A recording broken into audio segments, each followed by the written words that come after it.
है किसी मॉलिक्यूल के अंदर, उसके बारे में भी ये इंफॉर्मेशन हमको मिलती है। और इसकी जो रेंज है वो है, जो आपका इलेक्ट्रोमैग्नेटिक स्पेक्ट्रम है उसके 200 नैनोमीटर से लेकर 800 नैनोमीटर का जो क्षेत्र है उसको हम पराबैंगनी या दृश्य क्षेत्र कहते हैं। अब जब किसी कार्बनिक यौगिक में से, जिसको हम सैंपल भी बोल सकते हैं, सैंपल अंडर इन्वेस्टिगेशन, उसके अंदर से हम किसी लाइट को अल्ट्रावायलेट या विजिबल रेडिएशन को पास करते हैं, गुजारते हैं, तो उसका कुछ भाग अवशोषित हो जाता है और बाकी उस रेडिएशन का भाग जो है निकल जाता है।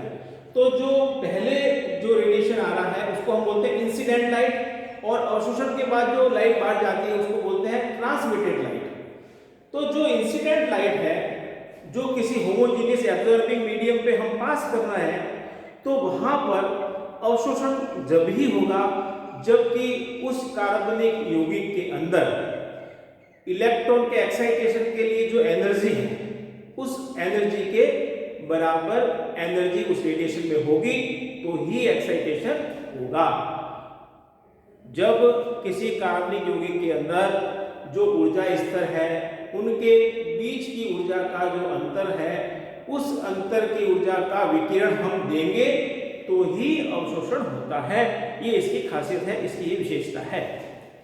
अब ये अवशोषण स्पेक्ट्रोस्कोपी के कुछ नियम हैं जिनको हम मूलभूत नियम कह सकते हैं, fundamental rules for the absorption spectroscopy. एक है लैम्बर्ट लॉ, दूसरा है बियर लॉ। ये दोनों ही साइंटिस्ट के नाम हैं। पहले हम देखते हैं लैम्बर्ट का नियम क्या कहता है। लैम्बर्ट के नियम के according when a beam of monochromatic light, या मोनोक्रोमेटिक लाइट का मतलब ये होता है कि ऐसी लाइट जिसके अंदर जो वाइब्रेशंस हैं वो केवल और केवल एक ही डायरेक्शन में है। जो सिंपल लाइट होती है उसके अंदर जो वाइब्रेशंस होते हैं वो सेवरल डायरेक्शंस में होते हैं। तो हम किसी इस प्रकार के फिल्टर के अंदर से उस लाइट को पास करते हैं तो हमें केवल एक ही वाइब्रेशन, एक डायरेक्शन के वाइब्रेशन की लाइट मिलती है, उसको हम बोलते हैं एक वर्णी प्रकाश, मोनोक्रोमेटिक लाइट। तो जब इस प्रकार की कोई लाइट है, when a beam of the monochromatic light passes through a homogeneous absorbing medium. Homogeneous absorbing medium का मतलब है कि जो आपका सैंपल है, जो कार्बनिक यौगिक है, जिसकी संरचना हमें ज्ञात करनी है, वो कैसा हो, होमोजेनियस हो, जिसकी एक ही फेज हो। तो when a beam of monochromatic light passes through the homogeneous absorbing medium, then the rate of decrease of intensity of radiation, जो इंटेंसिटी उस रेडिएशन की है, जैसे आपने उस रेडिएशन को पास किया कार्बनिक यौगिक में से, तो उसके कुछ भाग का अवशोषण हो गया। तो जो एब्जॉर्बिंग मीडियम के अंदर जो वो रेज पास हो रही है, गुजर रही है, तो उसकी इंटेंसिटी धीरे धीरे कम होती है। तो वो जो इंटेंसिटी कम हो रही है उसकी जो रेट है, the rate of the intensity decrease of the intensity with the thickness of absorbing medium, जैसे जैसे वो उसके अंदर ट्रेवल करता है रेडिएशन, वैसे वैसे इसकी इंटेंसिटी कम होती जाती है। तो ये जो रेट है, इसकी दर है कम होने की इंटेंसिटी, किसके साथ, with the thickness of absorbing medium is proportional to the intensity of the incident light. जो वो प्रकाश है उसकी इंटेंसिटी कम हो रही है, वो किसके साथ, एब्जॉर्बिंग मीडियम के थिकनेस के साथ, वो किस पे समानुपाती होगी, किसके संबंधित होगी, वो प्रोपोर्शनल होगी intensity of the incident light. जो प्रारंभिक में जो आपने लाइट है उसकी जो इंटेंसिटी है, उसकी इंटेंसिटी पे वो डिपेंड करती है। तो मैथमेटिकली इस लैम्बर्ट लॉ को हम ऐसे लिख सकते हैं कि माइनस डी आई बटा D X is equal to the small K into the I. यहाँ पर क्या है, आई ये इंटेंसिटी है लाइट की, जब उसने क्या कर रहा है, एक्स दूरी को पार कर लिया है, एक्स थिकनेस में जब गुजर गई है तो उसकी इंटेंसिटी कितनी है, आई है।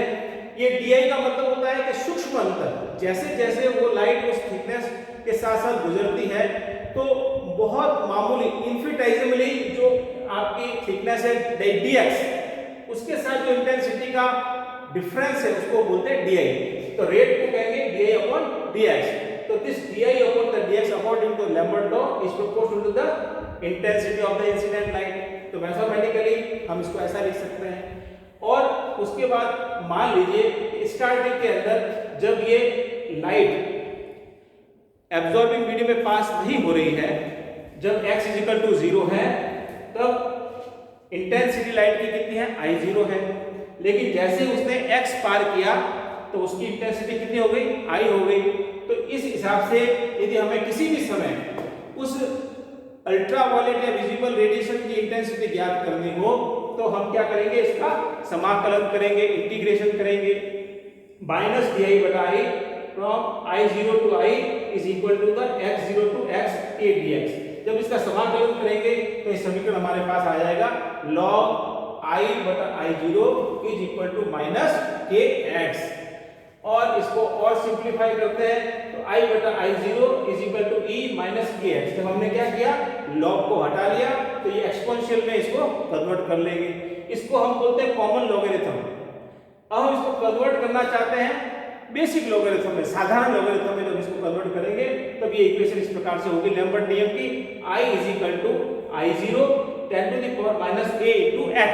यहाँ पर a एक नया कांस्टेंट है, नया स्थिरांक है जिसका कि मान होता है k बटा 2.303। इसको हम एक्सटिंक्शन कोएफिशिएंट कहते हैं और ये हर एब्जॉर्बिंग मीडियम के लिए विशेष होता है, अलग होता है। तो ये लैम्बर्ट का नियम कहलाता है।